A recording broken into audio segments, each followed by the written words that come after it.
Hey, welcome back to Cream City Dreams. It's the podcast about Milwaukee women, and I am your host, Megan Schultz, and we are in a little interlude right now, a tiny mini-series.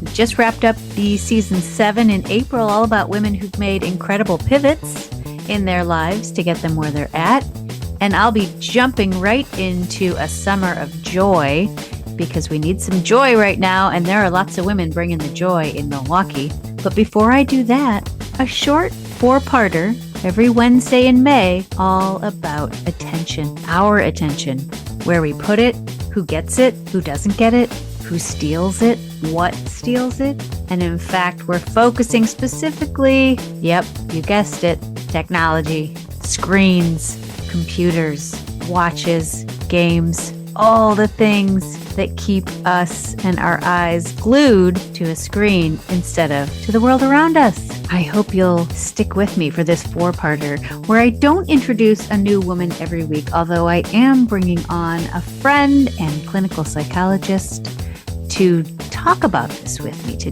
break it down, to get real with what's going on inside our heads, inside our minds, and how we can control where we put our attention instead of letting all of the things out there control us. If you have been telling yourself you need a break or a detox or a digital vacation, this is a series you don't want to miss. All right, welcome back, Thekla, week 2. Here we go. For those who might have missed the introduction last week, I brought Thekla Brumder Ross on the show. And let me just offer a quick recap, though I would encourage you to go back and listen to last week's episode if you haven't yet. Thekla is a clinical psychologist, a leading addiction specialist, a self-compassion and mindfulness instructor. And what I said last week may be the most important, and she said this as well about herself, that she is a fellow human. She is walking on this path with us, with me. She's a mom, she's a sister, she's a friend. So yes, she's an expert in all of these things, but she's also one of us. Welcome back, Thekla. Oh, thank you so much, Megan. I would encourage you to go back because I gave a huge shout out for Megan and Cream City Dreams in our last podcast, but it was also just about like how we got here together and why we're having this conversation. So I know everybody's super busy. We're going to talk about the digital overload and overwhelm, but if you find yourself a little lost in the conversation, just go back and listen to the first episode. Yeah. Yes. And we talked last week about this digital literacy night that Thekla and I and others on our parent committee at our school organized for other families and caregivers and parents at the school, where we talked about our own levels of screen time use and ultimately where we put our attention, right? And I talked about this aha moment that we had as a committee, that we really need to look at ourselves and our own relationships with technology before we turn the finger on our kids and start setting all the rules and the boundaries and whatnot. Let's look at us first so that we don't become the do as I say, but not as I do, right? And I think that one thing that a lot of parents found really helpful in that night was that we started with the nitty gritty of some brain science. And it wasn't, it was just an hour presentation. So it wasn't everything you wanted to know about the brain, but it was sort of what's happening to our brains on social media, or what's happening to our brains on these phones that we're constantly attached to. What's going on when we spend so many hours on these devices? So this week, I thought we would just spend a little time really looking at what's going on up there and in our brains, just to give a bit of background. And this is where Thekla's expertise is fantastic. And so I'm going to turn it over to you, Thekla, and say, like, in this limited time on this podcast this week that we have, where should we start? Yeah. First of all, thank you so much. And I think I just want to iterate one more thing about our first episode, which we came at this from like a really non-judgmental place. Like, listen, technology is forever going to be a part of our lives. It's probably going to be embedded into our bodies in the next 5 years, some sort of interesting tech. And it's not going away. Yeah. Our relationship to a technology and our phones is much like our relationship to food. Like we have to have a balanced relationship to it because we have to live with it. Yes. And innovation, we need it to survive and to grow as cultures and communities. So this is not an all or nothing conversation. This is a conversation around awareness and curiosity and around the role of it in our lives. And as you so eloquently said, the Jonathan Haids of the world are waking us up to like how tech is impacting our kids and that generation. And thank you so much to him and his colleagues and all that incredible work. And our kind of aha was like, whoa, parents, we have to turn and look at the three fingers pointing back at us because we play a really big role in modeling the behaviors for our kids around our relationships to technology and all other drugs. Let's be Yes. honest. Yeah. So let's really pause and look inward and get really curious about that. So thank you for inviting me here. Thank you for answering the call of curiosity and awareness with me and to all the other parents who joined us at the Digital Literacy Night and future Digital Literacy Nights and who are joining this podcast with curiosity and awareness because this Tristan Harris, the Center for Humane Technology leader, really says, this is not inevitable. It's not inevitable that we just surrender and say, social media is going to destroy our connection and that AI is going to destroy our humanity. It's not inevitable. We can make really conscious choices and awareness choices in our own lives, personal lives, and as cultures and communities. So Yes. I'm just sort of excited to answer that call. But you asked a question about this digital world and like, what is it doing? And our attention, as you all probably know, is the most valuable commodity in the world right now. Yes. Smartphone, social media companies are competing fiercely for every single moment that we spend on their technology and platforms. And it's leading to super manipulative design tactics that exploit our brains' natural tendencies. Apps are not in the business of loving us back, as I like to say. They're in the business of making money and grabbing as much of our attention as humanly possible. So social media platforms are sophisticated attention traps, as I like to say. They're designed to keep us scrolling. And as we spend more time on social media, we may begin to notice difficulty focusing on essential tasks, reduced enjoyment in face-to-face or real-life interactions, and we'll talk about why that is, increased anxiety about keeping up with the immense amount of trends and media and news that there is every day, and really less patience for the effort it takes to keep and maintain, meaningful relationships and connections in our lives. Yeah. So we'll talk about why it's so hard to put down your phone. So let me pause there and see if you have any reflections on that. Yeah, I feel it all. Like as soon as you say it, like I'm trying to be more aware of what my body is feeling as you say all these things. And I can feel that FOMO, that anxiety of FOMO, one. And then, yes, the anxiety of what's happening now in Washington and that kind of anxiety about what's happening in the world. And I'm reading this book by Sherry Turkle that she wrote in 2015 called Reclaiming Conversation. And it is so salient. I mean, it was 10 years ago, and she's talking about this exact conundrum that we're in of people texting and not having these conversations and turning to our devices to build community, but not really because it's not really happening. And we're feeling more lonely. And the Surgeon General just declared an epidemic of loneliness, like all of these things combined. I'm feeling anxious just talking about this. So 100%. I'm so glad you're reading that book. Dr. Sherry Turkle, she's an MIT professor. I just saw her speak actually last weekend in New York, and amazing human who was studying the human relationship and dialogue that began to disintegrate in the 90s. And Jonathan Haidt has a similar trajectory in terms of what's happened to our kids starting in the 90s as well. So fantastic book. Can't recommend it enough. Super pertinent. You'll be shocked at the copyright when it's published because you'll think she was talking about yesterday and it was 15 years ago. She is the one who coined the term artificial intimacy that that Esther Perel talks a lot about. And we'll kind of get into that and how social media and how technology has created this artificial intimacy and how we've really moved away from the real conversation and what makes conversation, the friction and the difficulty and the challenge of synchronicity and meeting people where they are and looking them in the eye and all the challenges that we teach kids about, Yeah. why that's so important to our well-being. And really, if I'm in a transition, like why social media kind of hijacks all of that. Yes, please. Tell Yes. me.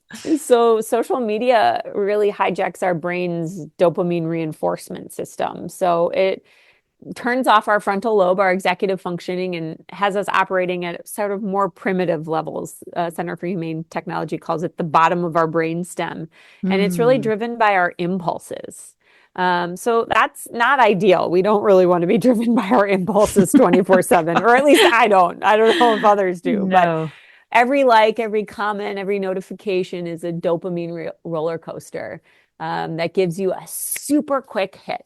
It's the same rush you get from a slot machine, but it's Mm. available 24/7 in the palm of your hand. Mm. And we used to flip through TV channels, right? Like annoying our siblings, you remember, with our remote controls, flipping through. Well, social media took that concept and supercharged it. The infinite scroll feature means that there's always something new to see, making it impossible to find a natural stopping point. Mm. So Yeah. the compulsion to that keep consuming, that never feeling satiated, I'm sure you have that, right? I have Yes. that. In the field of addiction, we call that cravings. Mm. And even though it's late at night and I'm exhausted and my body needs rest, we keep scrolling. And Yes. just like a drug, you keep doing it. And so I'm so grateful you've invited me here so we can take this collective pause together and ask ourselves what we need in this moment, not what we want, but what we need, which is like Yes. the quintessential self-compassion question. Yeah. And is it more numbing and aversion that we get in our phones? Or is it more connection with ourselves in this moment? You just did it. Megan, you just modeled it before. You said, I want to really talk about how I'm feeling in my body. Like that was you dropping in. That was you saying, how am I feeling in this moment? It wasn't impossible, was it? It was Mm-mm. you just like you looked into your body. Where do I feel pain? Where do you feel discomfort? Where do I feel the anxiety in my chest? I see you taking a deep breath right now. Yes. Like you're doing it. You are Yes. connecting with Yeah. yourself in this moment as opposed to disconnecting into your tech. Yeah. Well, what you were just talking about made me think about how I will be in my bed at night. We just put the kids to bed and I'm like, okay, oh, finally a minute to myself. And instead of picking up a book, there is equally a phone and a book on my nightstand table. And do I reach for the book ever? No, I reach for the phone. I open up Instagram and I look at my clock. I do this. I do this. I look at my clock and I'm like, okay, 15 minutes, and then 15 minutes passes and I'm like, oh, okay, 5 minutes more, but really, really 5 minutes. And then all of a sudden it's like 2 hours later and I haven't opened the book, even though I said, as soon as I do 5 more minutes, I'll read my book, but it doesn't happen.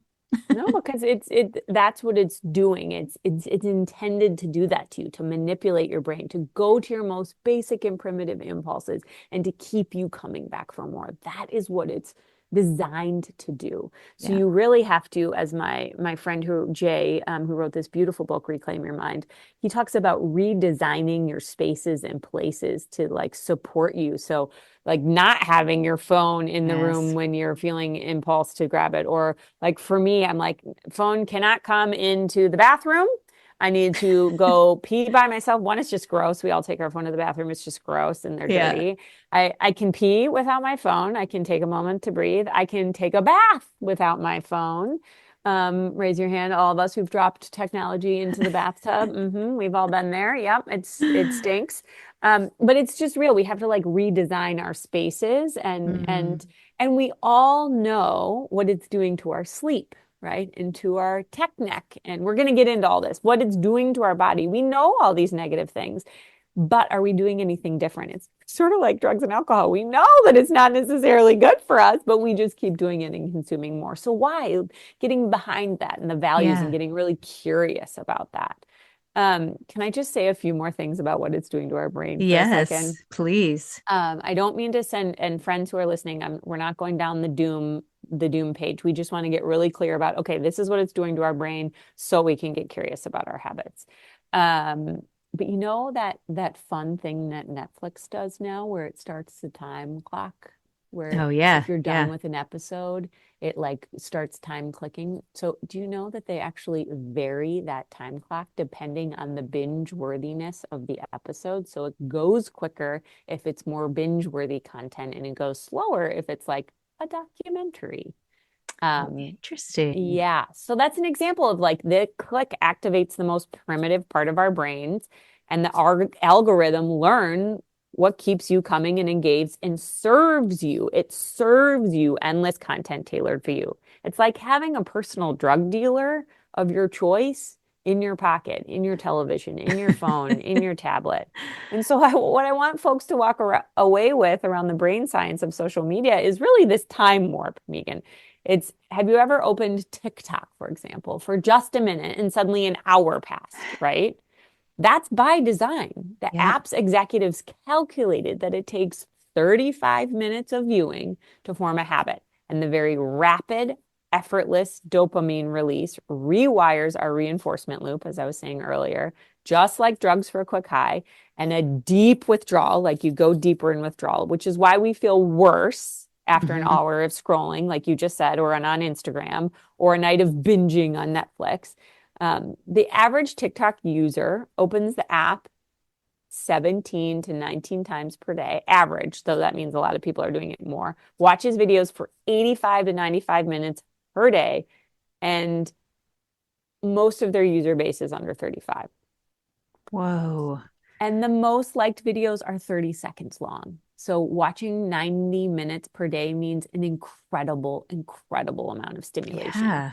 If someone watched each little clip for a full 30 seconds, which is how it works, not how it works, most people kind of keep swiping past the videos, they would see an average of 180 separate videos. So like Oh, just pause and consider that for a second.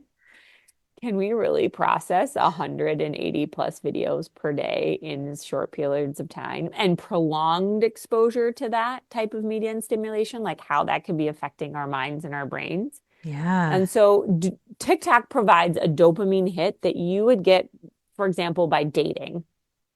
That might take months to offer, like old school dating. You called the person, then you showed up on their door a couple weeks later, and then you maybe went on a walk, and like all of those dopamine hits that took an extended period of time, TikTok is giving to you quickly over and over and over again. So it's the time warp.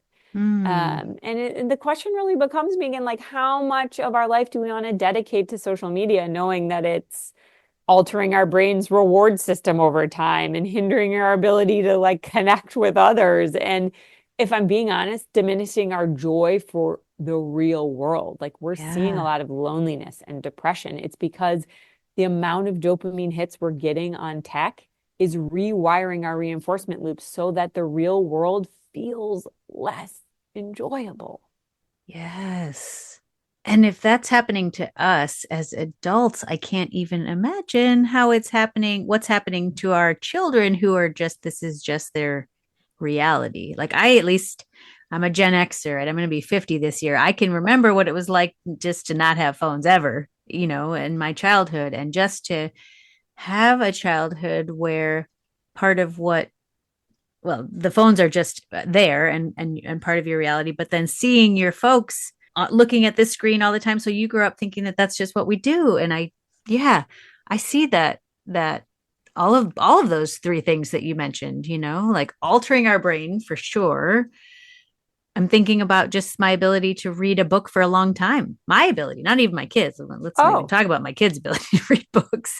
you're not alone. I mean, an article came out in the New York Times, like people are stopping reading. A colleague and I did some research around how people read for at most 8 minutes, but usually around 5 minutes. And if you can't catch their attention in that span, people aren't reading books. They're reading the AI, summary of it, or they're watching the video about it, or hearing the podcast about it. But no, that's not happening. And to your point, I mean, I am, as I said, deeply imperfect and in this practice too. And the other night, it was beautiful. It was that really warm day here in Milwaukee. And I told myself that I wasn't going to touch my technology after 5 o'clock.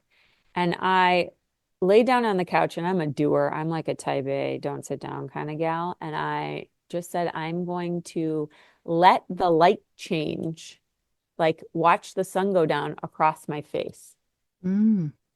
and like feel the light change on my face. And my daughter was in the room and she was coloring on a card to her grandmother. And I said, Fia, can you see it changing on my face? And, just the nature of like being in that moment and allowing that one connection with nature and the process of not doing. And I am still feeling the positive effects of that. Mm.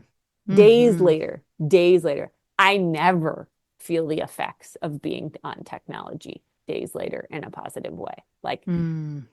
uh, real life human connection, when you and I meet in person and we're having a coffee, like that ripple effect lasts throughout the day. Yeah. Whereas liking somebody's social media post is not going to give you that same long lasting dopamine. Yeah.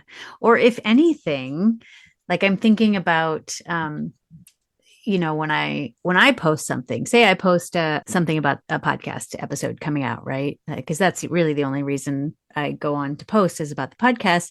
But then I feel like, okay, today's the day I post it. I post every Wednesday because the podcast comes out on Wednesday. And then I have to go back and check, right? Well, did anybody see it? Did anybody like it? Are there any red dots? Did anybody comment? Do I have to reply to a comment? And then like people replied to a comment. So I have to say thank you for replying. And then they say thank you for saying thank you. And I have to then say thank you for saying thank you for saying thank you. It's like, I don't know when it's going to stop. And it doesn't, and that's, I think maybe what you mean by these companies building in this, whatever, their algorithms and their designs to get us to come back. 100%. You just nailed it. And Tobias Rose Stockwell, I think I mentioned him before. He's the author of The Outrage Machine. He's written a couple articles with Jonathan Haidt, but he talks about how there's like three of the features that really transformed our world and our brains around this. And one is the social metrics, like likes and hearts and all of that, which you were just talking about. Somebody likes something, you have to like it back, then you have to comment back, and then you have to go back and forth, and then we're checking for it, and we didn't know we were looking for it, and we didn't know we needed that external validation, but now we do because we've been acculturated to it. Mm-hmm. And the likes were started with good intentions, but now we can't stop craving them and looking for them and hoping for them. And they're just like more of a drug. The algorithmic feeds we talked about earlier, right? That are the randomness of the reward. That's the slot machine. So Mm. like that's gambling. And that's what we're getting. And then the one click share really there's an incredible article about how social learning amplifies moral outrage and expression on social networks, and the one click share really is that. So, I mean, tell me about dopamine. Do we need dopamine to survive? Like, can you break that down a little bit? Because I know we Yeah. throw it out there like we all know what dopamine is, but Yeah, we have a bunch of neurotransmitters, and like anything, we need a balance of them all. I mean, I'm not going to get into the deep neuroscience behind how much we need of each one and but we need them all. We need a balance, right? mm, And we're hmm getting too much of a good thing, right? We're getting too many hits too quickly. mm, And it's changing the way that we experience the real world, right? And so I think what I really want listeners to take away with is the amount of dopamine you're getting. And my friend likes to tell me, when I'm eating my lunch in front of my computer or social media, it's like I'm flooding my body because I'm getting the reinforcement of the food, and then I'm getting the social media, and it's just like endless. And so when I'm sitting by myself with nothing, letting the sun transition across my face, that's a hmm real different feeling, of getting a different level and type of dopamine of or reinforcement. And so it's going to feel intrinsically different. And you and I will talk about that, Megan, as we practice our detox around some of the socials and what that withdrawal feels like when we've had these hits so quickly, so fast for so yeah, long. yeah, Um, and again, we're asking people to just get curious. So we dumped a lot around the science right now, and it can look really dark. And I want to just create a little hope for people that we're creating awareness around the brain and what what social media and technology is doing to the brain so that we can create more awareness around, is it enhancing or detracting from our well-being? Is it enhancing our awareness, right? Hmm. Um, I'm glad you mentioned that this is not all doom and gloom, that we do want to leave listeners with some hope, right? Can you talk just a little bit about change? And you had mentioned that Tristan Harris said that this is not inevitable, right? That our reliance or maybe over reliance on technology to fill these needs and these gaps and these whatever we feel like we need it for, it's not inevitable that we go down that route. So how how fluid is the brain? How, as we age, can we change our patterns? Is this possible? Oh, great question. The neuroplasticity is there. It That's is the word I was looking there. for.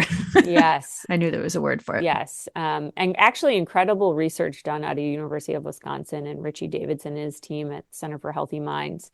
They really defined the pillars of well-being and our neuroplasticity. And you're gonna like the answer to these because they're hopeful, and we Mm, have access to them all the time. So it's awareness, like waking up to what's happening to us, to our bodies in the present moment. You practiced it multiple times already in our conversation. What's happening inside your body?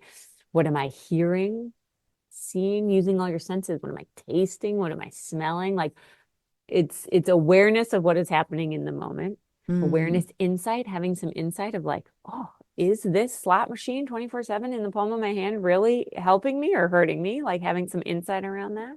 So awareness, insight, connection.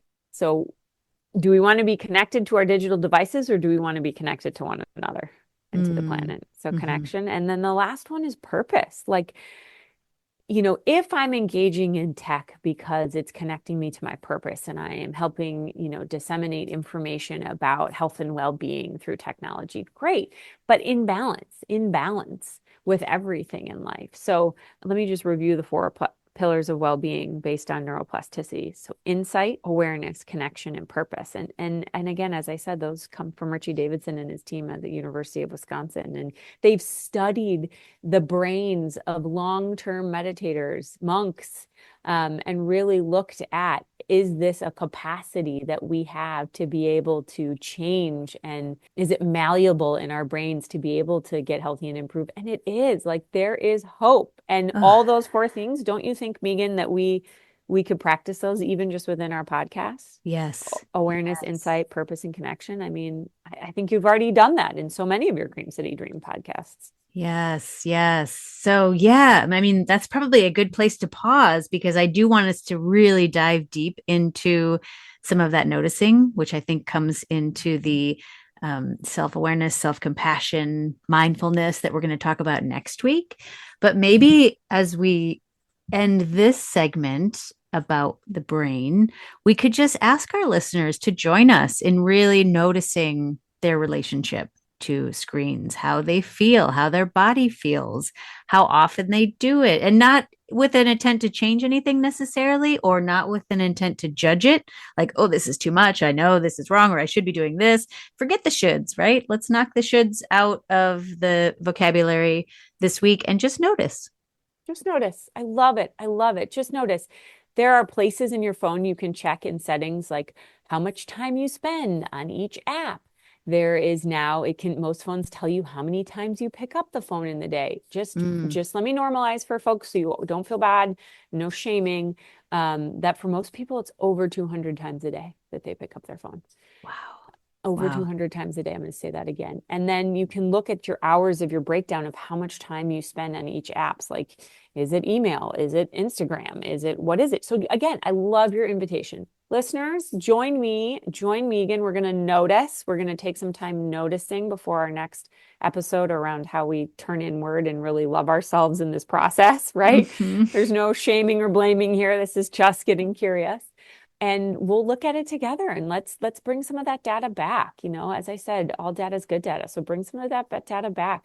Where's a time you find it most difficult? Like, I don't touch my phone before the sun rises. Is that a time when it's hardest for you? In the morning? Is it at night? Is it during the day? Is it going to the bathroom? Like, I'm Mm, curious, when is it mhm. hardest for people to really pause and turn inward. Yes. All right, listeners, that is the invitation to join us. If you would like to join us and share your experience, please hop over to the website, creamcitydreams.com. Halfway down the page, there's a widget where you can leave a little voice memo for us. Let us know how it's going for you, what you're doing, what you're trying, or what you're noticing. Or drop me an email, Megan@creamcitydreams.com, or you can do it through the website on the contact page.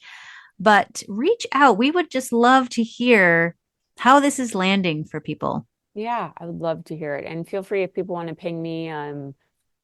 The irony, I was going to say on LinkedIn, but that's not what we're doing here. But just notice, look at how I'm using social as a way to connect, right? Yeah, So, yeah. gosh, loving the awareness that we're creating here together, Megan. So great. Yes. Well, thank you for joining me this week. I am so looking forward to diving even deeper next week when we pick up where we left off today. Thank you, Thekla. Thank you.